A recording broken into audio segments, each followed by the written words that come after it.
ਸਤਿ ਸ੍ਰੀ ਅਕਾਲ ਦੋਸਤੋ। ਪਿੰਡਾਂ ਵਾਲੇ ਨਿਵੇਸ਼ਕ YouTube ਚੈਨਲ ਤੇ ਤੁਹਾਡਾ ਸਵਾਗਤ ਹੈ। ਉਮੀਦ ਹੈ ਵੀ ਤੁਸੀਂ ਸਾਰੇ ਠੀਕ ਠਾਕ ਹੋਵੋਗੇ। ਹਾਂਜੀ ਦੋਸਤੋ, ਜਿਹੜੀ ਅੱਜ ਦੀ ਆਪਾਂ ਵੀਡੀਓ ਤੁਹਾਡੇ ਵਾਸਤੇ ਲੈ ਕੇ ਆਏ ਆ, ਇਹ ਬਹੁਤ ਹੀ ਬੇਹੱਦ ਖਾਸ ਵੀਡੀਓ ਆ, ਜਿਹੜੀ ਕਿ ਹਰ ਇੱਕ ਇਨਸਾਨ ਨੂੰ ਸਮਝਣੀ ਚਾਹੀਦੀ ਆ। ਜਿਵੇਂ ਕਿ ਦੋਸਤੋ ਤੁਸੀਂ ਸੁਣਿਆ ਹੋਊ ਵੀ ਜਿਹੜਾ ਅਮਰੀਕਾ ਉਹ ਸਾਰੀ ਦੁਨੀਆ ਦਾ ਰਾਜਾ ਦੇਸ਼ ਆ ਤੇ ਜਿਹਦੀ ਇਕਨੋਮੀ ਆ ਉਹ ਬਹੁਤ ਜ਼ਿਆਦਾ ਸਟਰੋਂਗ ਆ ਗਈ। ਤੇ ਕਿਸੇ ਵੀ ਦੇਸ਼ ਦੇ ਨਾਲ ਜਦੋਂ ਵਪਾਰ ਹੁੰਦਾ ਗਾ ਤਾਂ ਉਹਨੂੰ ਜਿਹੜੀ ਪੇਮੈਂਟ ਸਿਸਟਮ ਆ ਉਹਨਾਂ ਦਾ ਵਪਾਰ ਦਾ, ਇੰਪੋਰਟ ਐਕਸਪੋਰਟ ਦਾ, ਤਾਂ ਉਹ ਡਾਲਰ ਦੇ ਵਿੱਚ ਹੀ ਆਪਾਂ ਨੂੰ ਪੇਮੈਂਟ ਕਰਨੀ ਪੈਂਦੀ ਆ। ਜੇਕਰ ਆਪਾਂ ਕਿਸੇ ਦੇਸ਼ ਦੇ ਕੋਲੋਂ ਕੋਈ ਚੀਜ਼ ਖਰੀਦਦੇ ਆ ਜਾਂ ਫਿਰ ਕੋਈ ਹੋਰ ਦੇਸ਼ ਆਪਣੇ ਕੋਲੋਂ ਕੋਈ ਚੀਜ਼ ਖਰੀਦਦਾ ਗਾ ਤਾਂ ਉਹਦੀ ਆਪਾਂ ਨੂੰ ਪੇਮੈਂਟ ਡਾਲਰ ਦੇ ਵਿੱਚ ਹੀ ਕਰਨੀ ਪੈਂਦੀ ਆ। ਤਾਂ ਡਾਲਰ ਇੱਕ ਤਰ੍ਹਾਂ ਦੀ, ਮਤਲਬ ਕਿ ਡਾਲਰ ਇੱਕ ਰਾਜਾ ਕਰੰਸੀ ਆ ਸਾਰੀ ਦੁਨੀਆ ਦੀ, ਜਿਹਦੇ ਬਿਨਾ ਕੋਈ ਵੀ ਸਿਸਟਮ ਮਤਲਬ ਕਿ ਕਿਸੇ ਵੀ ਦੇਸ਼ ਦਾ ਚੱਲ ਨਹੀਂ ਸਕਦਾ। ਤਾਂ ਦੋਸਤੋ, ਕਦੇ ਤੁਸੀਂ ਇਹ ਸੋਚਿਆ ਵੀ ਇਹ ਜਿਹੜਾ ਡਾਲਰ ਹੈਗਾ ਇਹ ਇੱਕ ਮਤਲਬ ਕਿ ਸਭ ਤੋਂ ਵੱਡੀ ਕਰੰਸੀ ਕਿਸ ਤਰ੍ਹਾਂ ਬਣ ਗਈ, ਜਾਂ ਡਾਲਰ ਬਾਦਸ਼ਾਹ ਕਿਵੇਂ ਬਣ ਗਿਆ? ਤਾਂ ਉਸ ਬਾਰੇ ਅੱਜ ਆਪਾਂ ਤੁਹਾਨੂੰ ਵੀਡੀਓ ਦੇ ਵਿੱਚ ਪੂਰੀ ਜਾਣਕਾਰੀ ਦੇਵਾਂਗੇ ਵੀ ਇਹ ਕਹਾਣੀ ਕਿੱਥੋਂ ਸ਼ੁਰੂ ਹੁੰਦੀ ਆ ਤੇ ਕਿਵੇਂ ਡਾਲਰ ਆ ਜਿਹੜਾ ਉਹ ਦੁਨੀਆ ਦਾ ਬਾਦਸ਼ਾਹ ਬਣਿਆ, ਤੇ ਉਸ ਬਾਦਸ਼ਾਹ ਨੂੰ ਅੱਜ ਦੀ ਘੜੀ ਦੇ ਵਿੱਚ ਕੀ ਖਤਰਾ ਹੋ ਗਿਆ ਹੈ ਜਿਸ ਦੇ ਨਾਲ ਅਮਰੀਕਾ ਦੇ ਵਿੱਚ ਮਤਲਬ ਕਿ ਬੁਖਲਾਹਟ ਮੱਚੀ ਹੋਈ ਆ ਵੀ ਉਹਨਾਂ ਦੇ ਡਾਲਰ ਦੀ ਜਿਹੜੀ ਬਾਦਸ਼ਾਹੀ ਆ ਉਹ ਆਉਣ ਵਾਲੇ ਟਾਈਮ ਦੇ ਵਿੱਚ ਖਤਮ ਹੋ ਸਕਦੀ ਹੈ। ਤਾਂ ਉਹਦੇ ਬਾਰੇ ਅੱਜ ਆਪਾਂ ਤੁਹਾਨੂੰ ਇਸ ਵੀਡੀਓ ਦੇ ਵਿੱਚ ਜਾਣਕਾਰੀ ਦੇਵਾਂਗੇ। ਹਾਂਜੀ ਦੋਸਤੋ, ਆਪਣੀ ਵੀਡੀਓ ਦਾ ਜਿਹੜਾ ਅੱਜ ਦਾ ਮਤਲਬ ਕਿ ਟੌਪਿਕ ਆ ਉਹ ਹੈਗਾ ਡਾਲਰ ਦੀ ਬਾਦਸ਼ਾਹਤ ਨੂੰ ਖਤਰਾ। ਤਾਂ ਇਹ ਵੀਡੀਓ ਦਾ ਆਪਣੀ ਦਾ ਅੱਜ ਦਾ ਟੌਪਿਕ ਆ। ਹਾਂਜੀ ਦੋਸਤੋ, ਸਭ ਤੋਂ ਪਹਿਲਾਂ ਤੁਹਾਨੂੰ ਦੱਸਦੇ ਆ ਵੀ ਜਿਹੜਾ USA ਡਾਲਰ ਆ ਉਹ ਕਿਉਂ ਮਹੱਤਵਪੂਰਨ ਆ। ਤਾਂ ਜਿਹੜਾ USA ਡਾਲਰ ਆ ਉਹ ਇਸ ਲਈ ਮਹੱਤਵਪੂਰਨ ਆ ਕਿਉਂਕਿ ਆਪਣਾ ਜਿਹੜਾ ਫੋਰਨ ਦਾ ਪੂਰਾ ਬੈਂਕਿੰਗ ਸਿਸਟਮ ਆ ਇਹ ਡਾਲਰ ਦੇ ਨਾਲ ਜੁੜਿਆ ਹੋਇਆ ਹੈ, ਤੇ ਪੂਰਾ ਆਪਣਾ ਜਿਹੜਾ ਟ੍ਰੇਡ ਦਾ ਸਿਸਟਮ ਆ ਇਹ ਡਾਲਰ ਦੇ ਨਾਲ ਜੁੜਿਆ ਹੋਇਆ ਹੈ। ਤੇ ਆਪਾਂ ਨੂੰ ਜੇਕਰ ਕਿਸੇ ਦੇਸ਼ ਦੇ ਉੱਤੋਂ ਕੱਚਾ ਤੇਲ ਚਾਹੀਦਾ, ਕਰੂਡ ਆਇਲ ਚਾਹੀਦਾ, ਤਾਂ ਉਹ ਵੀ ਡਾਲਰ ਦੇ ਨਾਲ ਜੁੜਿਆ ਹੋਇਆ ਹੈ। ਤਾਂ ਸਾਰੇ ਜਿੰਨੇ ਵੀ ਦੁਨੀਆ ਦੇ ਦੇਸ਼ ਨੇ ਸਾਰੇ ਡਾਲਰ ਦੇ ਨਾਲ ਕਿਸੇ ਨਾ ਕਿਸੇ ਢੰਗ ਦੇ ਨਾਲ ਜੁੜੇ ਹੋਏ ਆ। ਇਸ ਲਈ ਡਾਲਰ ਇੱਕ ਮਹੱਤਵਪੂਰਨ ਕਰੰਸੀ ਆ ਜਿਸ ਤੋਂ ਬਿਨਾਂ ਕਿਸੇ ਦੇਸ਼ ਦਾ ਕੰਮ ਚੱਲ ਨਹੀਂ ਸਕਦਾ। ਤੇ ਇਸ ਲਈ ਅਮਰੀਕਾ ਬਹੁਤ ਸਾਰੇ ਦੇਸ਼ਾਂ ਦੇ ਉੱਤੇ ਦਬਾਅ ਬਣਾਉਂਦਾ ਰਹਿੰਦਾ। ਇਹੀ ਕਾਰਨ ਆ ਵੀ ਉਹ ਦਬਾਅ ਇਸ ਕਰਕੇ ਬਣਾਉਂਦਾ ਗਾ ਕਿਉਂਕਿ ਡਾਲਰ ਆ ਜਿਹੜੀ ਉਹ ਕੋਈ ਮੇਨ ਕਰੰਸੀ ਹੈ ਜਿਸ ਦੇ ਵਿੱਚ ਪੂਰਾ ਟ੍ਰੇਡ ਹੁੰਦਾ ਗਾ। ਤਾਂ ਅਮਰੀਕਾ ਇਸ ਲਈ ਅਲੱਗ-ਅਲੱਗ ਦੇਸ਼ਾਂ ਨੂੰ ਟ੍ਰੇਡ ਦੇ ਵਿੱਚ ਧਮਕੀਆਂ ਦਿੰਦਾ ਗਾ ਵੀ ਤੁਸੀਂ ਇਸ ਤਰ੍ਹਾਂ ਕਰੋ, ਨਹੀਂ ਤਾਂ ਫਿਰ ਤੁਹਾਡਾ ਇਹ ਚੀਜ਼ ਅਸੀਂ ਬੰਦ ਕਰ ਦੇਵਾਂਗੇ। ਤਾਂ ਇਸ ਲਈ ਇਹ ਜਿਹੜਾ ਡਾਲਰ ਆ ਇਹ ਸਭ ਤੋਂ ਜ਼ਿਆਦਾ ਮਤਲਬ ਕਿ ਮੇਨ ਮਹੱਤਵਪੂਰਨ ਚੀਜ਼ ਆ। ਹੁਣ ਤੁਹਾਨੂੰ ਦੋਸਤੋ ਆਪਾਂ ਦੱਸਦੇ ਹਾਂ ਵੀ ਜਿਹੜੀ ਡਾਲਰ ਅੱਜ ਦੀ ਘੜੀ ਬਾਦਸ਼ਾਹ ਗਾ, ਤਾਂ ਇਹ ਬਾਦਸ਼ਾਹ ਕਿਸ ਤਰ੍ਹਾਂ ਬਣਿਆ, ਕਿਉਂਕਿ ਸ਼ੁਰੂ ਤੋਂ ਤਾਂ ਹੈ ਨਹੀਂ ਸੀ ਵੀ ਡਾਲਰ ਜੁਗਾਂ ਤੋਂ ਚੱਲਦਾ ਆ ਰਿਹਾ, ਪਰ ਇਹ ਬਾਦਸ਼ਾਹ ਕਦੋਂ ਬਣਿਆ ਜਿਹੜਾ ਕਿ ਅੱਜ ਪੂਰੇ ਦੇਸ਼ਾਂ ਨੂੰ, ਕਿਸੇ ਵੀ ਪੂਰੀ ਦੁਨੀਆ ਨੂੰ ਆਪਣੇ ਕੰਟਰੋਲ ਦੇ ਵਿੱਚ ਕਰ ਰੱਖਿਆ ਅਮਰੀਕਾ ਨੇ, ਤੇ ਉਹ ਉਹਨਾਂ ਨੂੰ ਅੱਖਾਂ ਦਿਖਾਉਂਦਾ। ਤਾਂ ਦੋਸਤੋ ਆਪਾਂ ਤੁਹਾਨੂੰ ਦੱਸਦੇ ਹਾਂ ਵੀ ਇਹ ਡਾਲਰ ਆ ਜਿਹੜਾ ਇਹ ਬਾਦਸ਼ਾਹ ਕਿਵੇਂ ਬਣਿਆ। ਤਾਂ ਇਹ ਗੱਲ ਆ ਦੋਸਤੋ 1913 ਦੀ, ਜਦੋਂ ਪਹਿਲਾ ਵਿਸ਼ਵ ਯੁੱਧ ਜਿਹੜਾ ਲੱਗਣਾ ਸੀ 1914 ਦੇ ਵਿੱਚ ਲੱਗਿਆ ਸੀ, ਤਾਂ ਉਸ ਤੋਂ 1 ਸਾਲ ਪਹਿਲਾਂ ਦੀ ਗੱਲ ਆ ਜੀ। ਤਾਂ ਉਸ ਟਾਈਮ ਤੇ ਜਿਹੜਾ ਬ੍ਰਿਟਿਸ਼ ਪਾਉਂਡ ਸੀਗਾ ਉਸ ਦੇ ਵਿੱਚ ਹੀ ਦੁਨੀਆ ਦਾ ਜ਼ਿਆਦਾਤਰ ਵਪਾਰ ਹੁੰਦਾ ਸੀ, ਤੇ ਬਹੁਤ ਸਾਰੇ ਬ੍ਰਿਟਿਸ਼ ਕੰਟਰੀ ਸੀ, ਜਿਹੜੇ ਬ੍ਰਿਟਿਸ਼ ਦੇਸ਼ ਸੀ, ਤਾਂ ਉਹ ਜਿਹੜੇ ਗੋਲਡ ਸਟੈਂਡਰਡ ਦੇ ਉੱਤੇ ਆਪਣੀ ਜਿਹੜੀ ਕਰੰਸੀ ਦੀ ਛਪਾਈ ਸੀ ਉਹ ਗੋਲਡ ਸਟੈਂਡਰਡ ਦੇ ਉੱਤੇ ਕਰ ਰਹੇ ਸੀ। ਪਰ ਜਦੋਂ ਪਹਿਲਾ ਵਿਸ਼ਵ ਯੁੱਧ ਲੱਗਿਆ ਤਾਂ ਬਹੁਤ ਸਾਰੇ ਦੇਸ਼ਾਂ ਨੂੰ ਆਪਣੀ ਜਿਹੜੀ ਸੈਨਿਕ ਸ਼ਕਤੀ ਸੀ ਉਹਨੂੰ ਵਧਾਉਣ ਵਾਸਤੇ ਆਪਣਾ ਜਿਹੜਾ ਸਟੈਂਡਰਡ ਗੋਲਡ ਆ ਉਹਦਾ ਰੋਲ ਛੱਡਣਾ ਪਿਆ, ਤੇ ਉਹਨਾਂ ਨੇ ਆਪਣੇ ਦੇਸ਼ ਦੀ ਮਤਲਬ ਕਿ ਕਰੰਸੀ ਜਿਹੜੀ ਛਪਾਈ ਕਰਨੀ ਸੀ ਉਹ ਸਟੈਂਡਰਡ ਗੋਲਡ ਨੂੰ ਛੱਡ ਕੇ ਉਸ ਤੋਂ ਜ਼ਿਆਦਾ ਛਪਾਈ ਕਰਨ ਲੱਗ ਗਏ। ਸਿਸਟਮ ਦਾ ਮਤਲਬ ਸੀ ਦੋਸਤੋ ਵੀ ਜਿੰਨਾ ਜਿਸ ਦੇਸ਼ ਕੋਲੇ ਸੋਨਾ ਉਨੀ ਉਹ ਕਰੰਸੀ ਛਾਪ ਸਕਦਾ। ਪਰ ਜਦੋਂ ਉਹਨਾਂ ਦੀਆਂ ਆਪਣੀਆਂ ਲੋੜਾਂ ਨਹੀਂ ਪੂਰੀਆਂ ਹੋਈਆਂ ਤਾਂ ਉਹਨਾਂ ਦੇ ਵਿੱਚ ਇੱਕ ਵਿੱਤੀ ਸੰਕਟ ਆ ਗਿਆ, ਤਾਂ ਉਹਨਾਂ ਨੇ ਫਿਰ ਇਹ ਸਟੈਂਡਰਡ ਸਿਸਟਮ ਬਹੁਤ ਸਾਰੇ ਦੇਸ਼ਾਂ ਨੇ ਛੱਡ ਦਿੱਤਾ। ਤਾਂ ਉਸ ਤੋਂ ਬਾਅਦ ਜਿਹੜਾ ਬ੍ਰਿਟੇਨ ਸੀ ਉਸਨੇ ਫਿਰ ਵੀ ਉਹ ਸਟੈਂਡਰਡ ਸਿਸਟਮ ਅਪਣਾ ਕੇ ਰੱਖਿਆ ਤੇ ਉਸ ਨੂੰ ਨਹੀਂ ਛੱਡਿਆ। ਪਰ 1931 ਦੇ ਵਿੱਚ ਆ ਕੇ ਬ੍ਰਿਟੇਨ ਨੇ ਗੋਲਡ ਸਟੈਂਡਰਡ ਸਿਸਟਮ ਨੂੰ ਤਿਆਗ ਦਿੱਤਾ, ਛੱਡ ਦਿੱਤਾ। ਤਾਂ ਉਸ ਨਾਲ ਕੀ ਹੋਇਆ, ਉਸ ਨਾਲ ਜਿਹੜਾ ਅਮਰੀਕਾ ਗਾ ਉਹ ਮਤਲਬ ਕਿ ਉਸ ਟਾਈਮ ਤੇ ਉੱਭਰ ਰਿਹਾ ਸੀ। ਤਾਂ ਅਮਰੀਕਾ ਦੀ ਜ਼ਿਆਦਾ ਮਤਲਬ ਕਿ ਅਮਰੀਕਾ ਦੀ ਵਿਸ਼ਵ ਅਰਥ ਵਿਵਸਥਾ ਜਿਹੜੀ ਸਭ ਤੋਂ ਵੱਡੀ ਅਰਥ ਵਿਵਸਥਾ ਬਣ ਗਈ ਸੀ 1931 ਦੇ ਵਿੱਚ। ਤੇ ਬ੍ਰਿਟੇਨ ਨੇ ਜਦੋਂ ਸਟੈਂਡਰਡ ਗੋਲਡ ਸਿਸਟਮ ਨੂੰ ਛੱਡ ਦਿੱਤਾ ਤਾਂ ਦੁਨੀਆ ਦੇ ਦੇਸ਼ਾਂ ਦਾ ਉਸਦੇ ਉੱਤੋਂ ਵਿਸ਼ਵਾਸ ਉੱਡ ਗਿਆ। ਤਾਂ ਉਹਨਾਂ ਨੇ ਫਿਰ ਜਿਹੜਾ ਅਮਰੀਕਾ ਨੂੰ ਤਰਜੀਹ ਦੇਣੀ ਸਟਾਰਟ ਕਰ ਦਿੱਤੀ। ਤਾਂ ਉਸ ਤੋਂ ਬਾਅਦ ਦੋਸਤੋ ਕੀ ਹੋਇਆ, ਜਦੋਂ ਦੂਸਰਾ ਵਿਸ਼ਵ ਯੁੱਧ ਚੱਲ ਰਿਹਾ ਸੀ ਤਾਂ ਉਸ ਟਾਈਮ ਤੇ ਅਲਾਈਟ ਗਰੁੱਪ ਨੂੰ ਅਮਰੀਕਾ ਨੇ ਬਹੁਤ ਸਾਰੇ ਹਥਿਆਰ ਦਿੱਤੇ। ਅਲਾਈਟ ਗਰੁੱਪ ਇੱਕ 44 ਦੇਸ਼ਾਂ ਦਾ ਸਮੂਹ ਸੀ ਜਿਹੜਾ ਜਰਮਨੀ, ਇਟਲੀ ਤੇ ਜਾਪਾਨ ਦੇ ਨਾਲ ਵਿਸ਼ਵ ਯੁੱਧ ਲੜ ਰਿਹਾ ਸੀ। ਤਾਂ ਇਹ 44 ਦੇਸ਼ਾਂ ਨੇ ਅਮਰੀਕਾ ਤੋਂ ਬਹੁਤ ਸਾਰੇ ਹਥਿਆਰ ਲੈਤੇ ਤੇ ਉਸ ਦੀ ਜਿਹੜੀ ਪੇਮੈਂਟ ਸੀ ਉਹ ਅਮਰੀਕਾ ਨੇ ਗੋਲਡ ਦੇ ਵਿੱਚ ਉਹਨਾਂ ਤੋਂ ਲੈਤੀ, ਮਤਲਬ ਕਿ ਗੋਲਡ ਦੇ ਬਦਲੇ ਉਹਨਾਂ ਨੂੰ ਹਥਿਆਰ ਦਿੱਤੇ। ਤਾਂ ਉਸ ਨਾਲ ਕੀ ਹੋਇਆ, ਜਦੋਂ ਤੱਕ ਦੂਸਰੀ ਵਿਸ਼ਵ ਜੰਗ ਜਿਹੜੀ ਖਤਮ ਹੋਈ ਤਾਂ ਅਮਰੀਕਾ ਦੇ ਕੋਲੇ ਦੁਨੀਆ ਦਾ 75% ਸੋਨਾ ਜਿਹੜਾ ਹੋ ਗਿਆ ਸੀ।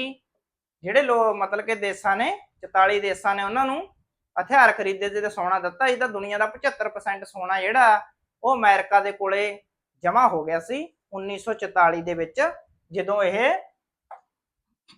ਜਦੋਂ ਮਤਲਬ ਕਿ ਇਹ ਵਿਸ਼ਵ ਜੰਗ ਖਤਮ ਹੋਈ, ਦੂਸਰੀ ਵਿਸ਼ਵ ਜੰਗ ਖਤਮ ਹੋਈ। ਤਾਂ ਦੋਸਤੋ ਜਦੋਂ 75% ਸੋਨਾ ਅਮਰੀਕਾ ਦੇ ਕੋਲੇ ਇਕੱਠਾ ਹੋ ਗਿਆ ਤਾਂ ਉਸ ਤੋਂ ਬਾਅਦ 1944 ਦੇ ਵਿੱਚ ਬ੍ਰਿਟਨ ਵੁੱਡ ਜਿਹੜਾ ਮਤਲਬ ਕਿ ਸਮਝੌਤਾ ਹੋਇਆ ਸੀ, ਉਸ ਦੇ ਵਿੱਚ ਕੀ ਹੋਇਆ ਵੀ ਬਹੁਤ ਸਾਰੇ ਦੇਸ਼ਾਂ ਦੀ ਇਕਨੋਮੀ ਨੂੰ ਬਚਾਉਣ ਦੇ ਵਾਸਤੇ ਜਿਹੜਾ ਆਪਸ ਦੇ ਵਿੱਚ ਟ੍ਰੇਡ ਸੀ ਤਾਂ ਉਸ ਦੇ ਵਿੱਚ ਟ੍ਰੇਡ ਕਰਨ ਦੇ ਲਈ ਅਮਰੀਕਾ ਦੇ ਬਿਨਾ ਹੋਰ ਕੋਈ ਵਿਕਲਪ ਉਹਨਾਂ ਦੇਸ਼ਾਂ ਕੋਲੇ ਨਹੀਂ ਬਚਿਆ ਸੀ। ਤਾਂ ਉਹਨਾਂ ਨੇ ਅਮਰੀਕਾ ਦੇ ਡਾਲਰ ਨੂੰ ਇੱਕ ਮਤਲਬ ਕਿ ਕਰੰਸੀ ਦੇ ਦੁਨੀਆ ਦੀ ਵੱਡੀ ਕਰੰਸੀ ਦੇ ਵਿੱਚ ਦੇਖਿਆ ਤੇ ਉਹਨੂੰ ਅਪਣਾ ਲਿਆ। ਤਾਂ 1944 ਦੇ ਵਿੱਚ ਜਿਹੜਾ ਇਹ ਬ੍ਰਿਟਨ ਵੁੱਡ ਸਮਝੌਤਾ ਹੋਇਆ ਸੀ ਉਹਦੇ ਕਰਕੇ ਮਤਲਬ ਕਿ ਅਮਰੀਕਾ ਦੇ ਡਾਲਰ ਨੂੰ ਹੋਰ ਜ਼ਿਆਦਾ ਮਜ਼ਬੂਤੀ ਮਿਲ ਗਈ। ਤਾਂ ਉਸ ਤੋਂ ਬਾਅਦ ਦੋਸਤੋ ਕੀ ਹੋਇਆ, ਪਰ ਉਸਦਾ ਇੱਕ ਉਹ ਮਤਲਬ ਕਿ ਸਿਸਟਮ ਸੀ ਵੀ ਜਿਹੜੀ ਦੁਨੀਆ ਗਈ ਉਹ ਕਰੰਸੀ ਅਮਰੀਕਨ ਡਾਲਰ ਕਰੰਸੀ ਦੇ ਨਾਲ ਜੁੜੀ ਰਹੂਗੀ ਤੇ ਜਿਹੜਾ ਅਮਰੀਕਨ ਡਾਲਰ ਹੈਗਾ ਉਹ ਸੋਨੇ ਦੇ ਨਾਲ ਜੁੜਿਆ ਰਹੂਗਾ। ਤਾਂ ਆਪਸ ਦੇ ਵਿੱਚ ਮਤਲਬ ਕਿ ਇਹ ਕਨੈਕਟਿੰਗ ਰਹਿਣਗੇ ਤਾਂ ਜੋ ਇਹ ਸਿਸਟਮ ਨੂੰ ਕੰਟਰੋਲ ਕੀਤਾ ਜਾ ਸਕੇ। ਤਾਂ ਉਸ ਤੋਂ ਬਾਅਦ ਦੋਸਤੋ ਕੀ ਹੋਇਆ, ਡਾਲਰ ਨੂੰ ਜਦੋਂ 골ਡ ਦੇ ਨਾਲ ਜੋੜ ਦਿੱਤਾ ਗਿਆ ਸੀ ਤਾਂ ਕਈ ਦੇਸ਼ਾਂ ਦੇ ਜਿਹੜਾ ਡਾਲਰ ਆ, ਕਈ ਦੇਸ਼ਾਂ ਨੇ ਆਪਣੀ ਜਿਹੜਾ ਮੁਦਰਾ ਭੰਡਾਰ ਹੁੰਦਾ ਉਹਦੇ ਵਿੱਚ ਮਤਲਬ ਕਿ ਡਾਲਰ ਨੂੰ ਰਿਜ਼ਰਵ ਦੇ ਵਿੱਚ ਰੱਖਣਾ ਸਟਾਰਟ ਕਰ ਦਿੱਤਾ ਸੀ। ਹੁਣ ਮੁਦਰਾ ਭੰਡਾਰ ਕੀ ਹੁੰਦਾ ਦੋਸਤੋ, ਮੁਦਰਾ ਭੰਡਾਰ ਹੁੰਦਾ ਵੀ ਆਪਣੇ ਕੋਲ ਇੱਕ ਕਰੰਸੀ ਹੋਣੀ ਚਾਹੀਦੀ ਜਿਸ ਦੇ ਨਾਲ ਆਪਾਂ ਦੂਸਰੇ ਦੇਸ਼ਾਂ ਤੋਂ ਸਮਾਨ ਖਰੀਦ ਸਕੀਏ ਤੇ ਉਹਨਾਂ ਨੂੰ ਪੇਮੈਂਟ ਕਰ ਸਕੀਏ। ਤਾਂ ਉਹ ਡਾਲਰ ਦੀ ਉਸ ਟਾਈਮ ਤੇ ਫਿਰ ਪੇਮੈਂਟ ਹੋਣੀ ਸਟਾਰਟ ਹੋ ਗਈ ਸੀ ਤੇ ਡਾਲਰ ਜ਼ਿਆਦਾ ਦਿਨ ਬਰ ਦਿਨ ਮਜ਼ਬੂਤ ਹੁੰਦਾ ਜਾ ਰਿਹਾ ਸੀ। ਤਾਂ ਉਸ ਤੋਂ ਬਾਅਦ ਦੋਸਤੋ ਕੀ ਹੋਇਆ, ਤਾਂ ਜਦੋਂ ਵੀਅਤਨਾਮ ਦੇ ਨਾਲ ਜੰਗ ਲੱਗੀ ਅਮਰੀਕਾ ਦੀ ਤਾਂ ਜਿਹੜਾ ਅਮਰੀਕਾ ਦਾ 골ਡ ਸੀ ਉਹ ਬਹੁਤ ਸਾਰਾ 골ਡ ਰਿਜ਼ਰਵ ਜਿਹੜਾ ਅਮਰੀਕਾ ਦੇ ਕੋਲ ਉਹ ਉਹਨਾਂ ਦਾ ਚਲਾ ਗਿਆ ਸੀ। ਤਾਂ ਉਸ ਤੋਂ ਬਾਅਦ ਕੀ ਹੋਇਆ, ਤਾਂ ਅਗਸਤ 1975 ਦੇ ਵਿੱਚ ਦੋਸਤੋ ਕੀ ਹੋਇਆ, ਅਮਰੀਕਾ ਦੇ ਤਤਕਾਲੀ ਰਾਸ਼ਟਰਪਤੀ ਜਿਹੜੇ ਰਿਚਰਡ ਨਿਕਸਨ ਸੀ ਉਹਨਾਂ ਨੇ ਇੱਕ ਮਤਲਬ ਕਿ ਬਹੁਤ ਹੀ ਵੱਡਾ ਫੈਸਲਾ ਲੈਤਾ ਵੀ ਜਿਹੜਾ ਡਾਲਰ ਆ ਤੇ 골ਡ ਆ ਉਹਨੂੰ ਡੀਲਿੰਕ ਕਰਨ ਦਾ ਫੈਸਲਾ ਲੈਤਾ। ਡੀਲਿੰਕ ਕਰਨ ਦਾ ਮਤਲਬ ਆ ਵੀ ਜੇਕਰ ਕਿਸੇ ਦੇਸ਼ ਨੂੰ ਡਾਲਰ ਸੋਨਾ ਚਾਹੀਦਾ ਤਾਂ ਉਹ ਡਾਲਰ ਦੇ ਕੇ ਸੋਨਾ ਨਹੀਂ ਖਰੀਦ ਸਕਦਾ, ਮਤਲਬ ਕਿ ਡਾਲਰ ਤੇ ਸੋਨੇ ਨੂੰ ਡੀਲਿੰਕ ਕਰ ਦਿੱਤਾ ਉਹਨਾਂ ਨੇ। ਤਾਂ ਇਸ ਚੀਜ਼ ਦੇ ਨਾਲ ਕੀ ਹੋਇਆ, ਇਸ ਚੀਜ਼ ਦੇ ਨਾਲ ਮਤਲਬ ਕਿ ਜਿਹੜਾ ਡਾਲਰ ਸੀ ਉਹਦੀ ਹੋਰ ਜ਼ਿਆਦਾ ਪਾਵਰ ਵੱਧ ਗਈ। ਉਸ ਤੋਂ ਬਾਅਦ ਦੋਸਤੋ ਡਾਲਰ ਨੂੰ ਹੋਰ ਮਜ਼ਬੂਤ ਕਰਨ ਵਾਸਤੇ ਅਮਰੀਕਾ ਨੇ ਕੀ ਕੀਤਾ, ਤਾਂ ਅਮਰੀਕਾ ਨੇ ਜਿੰਨੇ ਵੀ ਮਤਲਬ ਕਿ ਸਾਊਦੀ ਅਰਬ ਕੰਟਰੀ ਸੀ ਉਹਨਾਂ ਦੇ ਨਾਲ ਇੱਕ ਸਮਝੌਤਾ ਕੀਤਾ ਜਿਸ ਨੂੰ ਆਪਾਂ ਪੈਟਰੋ ਡਾਲਰ ਸਿਸਟਮ ਵੀ ਕਹਿੰਦੇ ਆ। ਉਹ ਸਿਸਟਮ ਉਹਨਾਂ ਨੇ ਬਣਾਇਆ 1973 ਦੇ ਵਿੱਚ।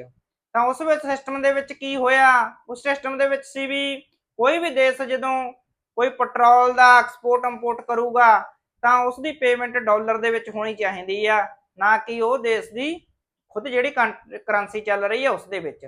ਤਾਂ ਇਸ ਚੀਜ਼ ਦੇ ਆਉਣ ਦੇ ਨਾਲ ਅਮਰੀਕਾ ਦਾ ਮਤਲਬ ਕਿ ਹੋਰ ਜ਼ਿਆਦਾ ਡਾਲਰ ਮਜ਼ਬੂਤ ਹੋ ਗਿਆ। ਤਾਂ ਇਸ ਤਰ੍ਹਾਂ 2023 ਤੱਕ ਜਿਹੜਾ 80% ਕਿਊਡ ਆਇਲ ਦਾ ਵਪਾਰ ਸੀ ਉਹ ਡਾਲਰ ਦੇ ਵਿੱਚ ਹੀ ਚੱਲ ਰਿਹਾ ਸੀ। ਤੇ ਉਸ ਤੋਂ ਬਾਅਦ ਇਸ ਤਰ੍ਹਾਂ ਇਹ ਡਾਲਰ ਆ ਜਿਹੜਾ ਸਭ ਤੋਂ ਮਜ਼ਬੂਤ ਕਰੰਸੀ ਦੇ ਵਿੱਚ ਉੱਭਰਿਆ ਤੇ ਜਿਸ ਦਾ ਅੱਜ ਤੱਕ ਦਬਦਬਾ ਸਾਰੀ ਦੁਨੀਆ ਦੇ ਉੱਤੇ ਕਾਇਮ। ਤਾਂ ਇਹ ਤਾਂ ਸੀ ਦੋਸਤੋ ਡਾਲਰ ਦੇ ਬਾਦਸ਼ਾਹ ਬਣਨ ਦੀ ਕਹਾਣੀ। ਤਾਂ ਦੋਸਤੋ ਹੁਣ ਆਪਾਂ ਤੁਹਾਨੂੰ ਅੱਗੇ ਦੱਸਦੇ ਹਾਂ ਵੀ ਡਾਲਰ ਦੀ ਬਾਦਸ਼ਾਹ ਨੂੰ ਕੀ ਖਤਰਾ ਅੱਜ ਦੀ ਘੜੀ ਦੇ ਵਿੱਚ ਜਿਹੜਾ ਆ ਰਿਹਾ, ਜਿਸ ਤੋਂ ਅਮਰੀਕਾ ਦੇ ਬੁਖਲਾਹਟ ਬਹੁਤ ਜ਼ਿਆਦਾ ਵਧੀ ਹੋਈ ਆ। ਤਾਂ ਦੋਸਤੋ ਕੁਝ ਹੀ ਟਾਈਮ ਪਹਿਲਾਂ ਬ੍ਰਿਕਸ ਦੇਸ਼ਾਂ ਦੀ ਇੱਕ ਮਤਲਬ ਕਿ ਬ੍ਰਿਕਸ ਸੰਮੇਲਨ ਹੋ ਕੇ ਹਟਿਆ, ਜਿਸ ਦੇ ਵਿੱਚ ਇੰਡੀਆ ਨੇ ਵੀ ਭਾਗ ਲਿੱਤਾ ਸੀ। ਤਾਂ ਇਹ ਬ੍ਰਿਕਸ ਦੇਸ਼ਾਂ ਦਾ ਸੰਮੇਲਨ ਕੀ ਆ? ਸਭ ਤੋਂ ਪਹਿਲਾਂ ਤਾਂ ਆਪਾਂ ਤੁਹਾਨੂੰ ਆਖਦੇ ਬ੍ਰਿਕਸ ਕੀ ਆ। ਤਾਂ ਬ੍ਰਿਕਸ ਦਾ ਮਤਲਬ ਕਿ ਬ੍ਰਿਕਸ ਦੇਸ਼ ਹੈਗਾ Brazil, Russia, India, China and south Africa. ਤਾਂ ਇਹ ਦੇਸ਼ਾਂ ਦਾ ਇੱਕ ਸਮੂਹ ਹੈਗਾ ਜਿਸ ਦੇ ਵਿੱਚ 5 ਹੋਰ ਦੇਸ਼ ਵੀ ਨੇ। ਤਾਂ ਇਹ 10 ਦੇਸ਼ ਨੇ ਤੇ ਜਿਹੜੇ 5 ਦੇਸ਼ ਨੇ ਬ੍ਰਿਕਸ ਦੇਸ਼, ਇਹਨਾਂ ਦੀ ਅਗਵਾਈ ਕਰ ਰਹੇ ਆ।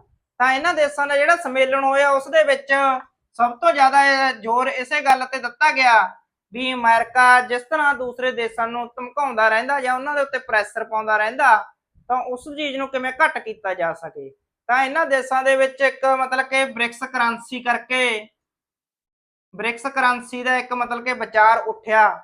ਹਜੇ ਇਹ ਚੀਜ਼ ਫਾਈਨਲ ਨਹੀਂ ਹੋਈ, ਹਜੇ ਇਹਦਾ ਇੱਕ ਮਤਲਬ ਕਿ ਵਿਚਾਰ ਹੀ ਚੱਲ ਰਿਹਾ ਕਿ ਅਮਰੀਕਾ ਦੇ ਵਿੱਚ ਖਲਬਲੀ ਮਚ ਗਈ।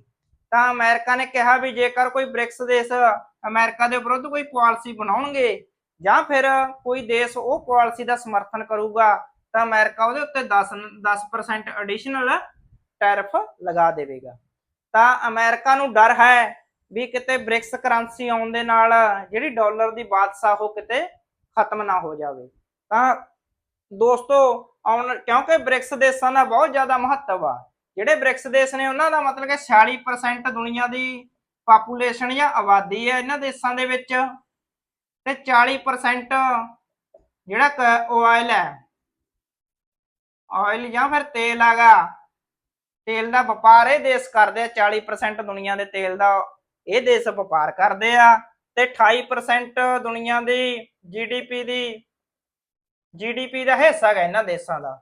ਤਾਂ ਇਹਨਾਂ ਦੇਸ਼ਾਂ ਤੋਂ ਅਮਰੀਕਾ ਨੂੰ ਬਹੁਤ ਜ਼ਿਆਦਾ ਖਤਰਾ ਹੈਗਾ ਵੀ ਅਮਰੀਕਾ ਦੇ ਡਾਲਰ ਨੂੰ ਇਹ ਦੇਸ਼ ਆਪਣੀ ਬ੍ਰਿਕਸ ਜੇਕਰ ਕਰੰਸੀ ਬਣਾ ਲੈਂਦੇ ਆ ਤਾਂ ਅਮਰੀਕਾ ਦੇ ਡਾਲਰ ਵਾਸਤੇ ਇੱਕ ਖਤਰਾ ਖੜਾ ਹੋ ਸਕਦਾ ਹੈਗਾ। ਤਾਂ ਦੋਸਤੋ ਡਾਲਰ ਨੂੰ ਚੁਣੌਤੀ ਦੇਣ ਦੇ ਲਈ ਹੋਰ ਕਿਹੜੀਆਂ ਕਰੰਸੀਆਂ ਨੇ ਜਿਹੜੀਆਂ ਡਾਲਰ ਨੂੰ ਚੁਣੌਤੀ ਦੇ ਸਕਦੀਆਂ ਨੇ? ਤਾਂ ਦੋਸਤੋ ਇਹਨਾਂ ਦੇ ਵਿੱਚ ਕਰੰਸੀਆਂ ਦੇ ਵਿੱਚ ਆਉਂਦੀ ਹੈ ਇੱਕ ਯੂਰੋ ਕਰੰਸੀ ਹੈ। ਇਹ ਯੂਰਪਰ ਯੂਨੀਅਨ ਦੇਸ਼ ਨੇ ਜਿਹੜੇ 27 ਦੇਸ਼ ਨੇ ਉਹਨਾਂ ਦੀ ਇੱਕੋ ਹੀ ਕਰੰਸੀ ਹੈ ਯੂਰੋ, ਜਿਹਦੇ ਵਿੱਚ ਉਹ ਆਪਣਾ ਟ੍ਰੇਡ ਕਰਦੇ ਆ। ਤਾਂ ਦੁਨੀਆ ਦਾ 20% ਟ੍ਰੇਡ ਆ ਜਿਹੜਾ ਅੱਜ ਦੀ ਘੜੀ ਯੂਰੋ ਦੇ ਵਿੱਚ ਹੋ ਰਿਹਾ ਤੇ 80% ਟ੍ਰੇਡ ਆ ਜਿਹੜਾ ਉਹ ਡਾਲਰ ਦੇ ਵਿੱਚ ਹੋ ਰਿਹਾ ਹੈਗਾ। ਤਾਂ ਜੇਕਰ ਇਸੇ ਤਰ੍ਹਾਂ ਬ੍ਰਿਕਸ ਕਰੰਸੀ ਆ ਜਾਂਦੀ ਆ ਤਾਂ ਜਿਹੜੇ ਬ੍ਰਿਕਸ ਦੇਸ਼ ਨੇ ਉਹ ਆਪਸ ਦੇ ਵਿੱਚ ਜੇਕਰ ਕੋਈ ਇੰਪੋਰਟ ਐਕਸਪੋਰਟ ਕਰਦੇ ਆ ਤਾਂ ਉਹ ਆਪਣੀ ਬ੍ਰਿਕਸ ਕਰੰਸੀ ਦੇ ਵਿੱਚ ਆਉਣ ਵਾਲੇ ਟਾਈਮ ਦੇ ਵਿੱਚ ਕਰ ਸਕਦੇ ਆ, ਜਿਸ ਦੇ ਨਾਲ ਡਾਲਰ ਦੀ ਬਾਦਸ਼ਾਹ ਖਤਮ ਹੋ ਸਕਦੀ ਹੈ ਤੇ ਡਾਲਰ ਨੂੰ ਹੋਰ ਜ਼ਿਆਦਾ ਅਮਰੀਕਾ ਨੂੰ ਧੱਕਾ ਲੱਗ ਸਕਦਾ। ਇਸ ਲਈ ਅਮਰੀਕਾ ਇਹ ਬ੍ਰਿਕਸ ਦੇਸ਼ਾਂ ਨੂੰ ਮਤਲਬ ਕਿ ਇੱਕ ਵਰਲਡ ਵਾਰ ਦੀ ਧਮਕੀ ਵੀ ਦੇ ਰਿਹਾ ਵੀ ਅਸੀਂ ਵਿਸ਼ਵ ਯੁੱਧ ਵੀ ਲੱਗ ਸਕਦਾ ਜੇਕਰ ਕੋਈ ਉਹ ਅਜਿਹਾ ਕਦਮ ਉਠਾਉਣਗੇ।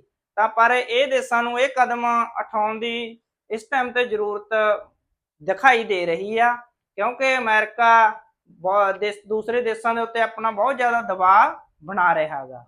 ਕਿਉਂਕਿ ਅਮਰੀਕਾ ਨੂੰ ਇਸ ਦੇਸ਼ ਦਾ ਡਰ ਆ ਵੀ ਕਿਤੇ ਇਹ ਅਲੱਗ ਤੋਂ ਇੱਕ ਕਰੰਸੀ ਮਤਲਬ ਕਿ ਸਟਾਰਟ ਕਰਕੇ ਅਮਰੀਕਾ ਦੇ ਡਾਲਰ ਨੂੰ ਨੁਕਸਾਨ ਨਾ ਪਹੁੰਚਾ ਦੇਣ। ਤੇ ਅਮਰੀਕਾ ਦੇ ਰਾਸ਼ਟਰਪਤੀ ਡੋਨਾਲਡ ਟਰੰਪ ਦਾ ਬਿਆਨ ਆਇਆ ਵੀ ਜਿਹੜਾ ਡਾਲਰ ਆ ਉਹ ਅੱਜ ਵੀ ਰਾਜਾ ਤੇ ਆਉਣ ਵਾਲੇ ਟਾਈਮ ਦੇ ਵਿੱਚ ਵੀ ਅਮਰੀਕਾ ਉਹਨੂੰ ਰਾਜਾ ਬਣਾ ਕੇ ਰੱਖੂਗਾ। ਪਰ ਆਉਣ ਵਾਲੇ ਟਾਈਮ ਦੇ ਵਿੱਚ ਦੋਸਤੋ ਪਤਾ ਚੱਲੂਗਾ ਵੀ ਜੇਕਰ ਬ੍ਰਿਕਸ ਕਰੰਸੀ ਆਉਂਦੀ ਆ ਤਾਂ ਡਾਲਰ ਦੇ ਉੱਤੇ ਇਸ ਚੀਜ਼ ਦਾ ਕੀ ਪ੍ਰਭਾਵ ਪੈਂਦਾ ਹੈਗਾ। ਤਾਂ ਦੋਸਤੋ ਉਮੀਦ ਆ ਵੀ ਅੱਜ ਦੀ ਜਿਹੜੀ ਜਾਣਕਾਰੀ ਆਪਾਂ ਤੁਹਾਨੂੰ ਦਿੱਤੀ ਇਹ ਤੁਹਾਡੇ ਲਈ ਫਾਇਦੇਮੰਦ ਹੋਊਗੀ ਤੇ ਹੋਰ ਵੀ ਨਵੀਆਂ ਜਾਣਕਾਰੀਆਂ ਜਾਣਨ ਦੇ ਲਈ ਆਪਣੇ ਚੈਨਲ ਨੂੰ ਸਬਸਕ੍ਰਾਈਬ ਕਰ ਲਓ ਤੇ ਬੈਲ ਆਈਕਨ ਦਾ ਬਟਨ ਦਬਾ ਕੇ ਨੋਟੀਫਿਕੇਸ਼ਨ ਆਨ ਕਰ ਲਓ ਤਾਂ ਜੋ ਤੁਹਾਨੂੰ ਆਉਣ ਵਾਲੀਆਂ ਨਵੀਆਂ ਜਾਣਕਾਰੀਆਂ ਦੀ ਨੋਟੀਫਿਕੇਸ਼ਨ ਮਿਲਦੀ ਰਹੇ। ਸਾਰੇ ਦੋਸਤਾਂ ਦਾ ਧੰਨਵਾਦ। ਤਾਂ ਦੋਸਤੋ ਆਪਾਂ ਮਿਲਦੇ ਹਾਂ ਅਗਲੀ ਵੀਡੀਓ ਦੇ ਵਿੱਚ ਕੋਈ ਨਵੀਂ ਜਾਣਕਾਰੀ ਲੈ ਕੇ। ਸਤਿ ਸ੍ਰੀ ਅਕਾਲ ਦੋਸਤੋ।